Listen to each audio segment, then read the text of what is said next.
I'm Callum Benson from Annapolis Friends Meeting. I'm 16 and I work with Fridays for Future. Now more than ever, it's important to listen to the scientists, both in the climate crisis but also in the current global health pandemic. Science and global health officials have told us to maintain social distance and to take special care in washing our hands. It's important that we listen to them to prevent the spread of this virus. We all have a responsibility to try to flatten the curve of transmission of this virus, so please follow recommendations in your area for public gatherings and isolation. This pandemic has proven that our society can take immediate action and embrace hardship and inconvenience when lives are threatened. Our personal actions alone won't solve this pandemic, but our willingness to change shows that we support the broader changes that are necessary. We have to continue to demonstrate our commitment to climate action so our leaders know that we demand systematic change to save humanity and all life threatened by climate breakdown. We encourage you to use your creativity to find alternative ways to participate in regular climate action during the pandemic. Thousands are turning to digital striking by posting a photo of themselves with a sign on social media. You can also place your signs on your lawn or in your windows. Write letters to your leaders or your newspaper. If your area still allows you to leave your house, get outside if you can maintain social distance. Take a walk or a bike ride, wear a sign, pick up trash. Find creative ways to take regular actions and share your idea with us on social media.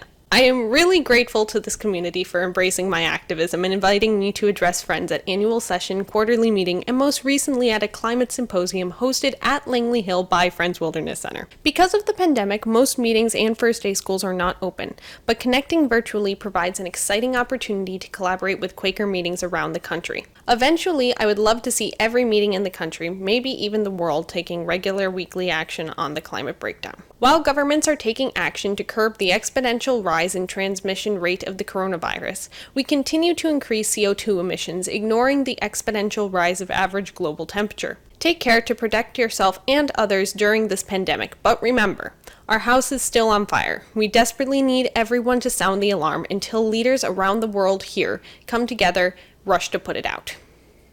Getting out in the wilderness is a great way to remind ourselves of the world we are hoping to maintain for the future. If you are not in isolation, consider discovering or rediscovering Friends Wilderness Center, a Quaker retreat nestled between the Appalachian Trail and the Shenandoah River just outside of D.C. near Harper's Ferry. It's easy to maintain social distance on the miles of trails among mountain springs and waterfalls. The center offers backwoods and platform camping in the treehouse, shelter accommodations in a yurt and geodesic dome, and rustic bed and breakfast rooms in the Niles cabin. Step through a carved gateway a short distance from the cabin to enjoy a cultural experience from halfway around the world. The China Folk House, a new partnership between Friends Wilderness Center and Sidwell Friends School. The house, which would have been destroyed by dam construction in China, was dismantled by Sidwell students and transported to the United States. Students and volunteers are in the process of reconstructing the house with sustainable building materials like rammed earth and hempcrete. The finished courtyard compound will include a separate kitchen facility and bathhouse. Construction is anticipated to be completed this year.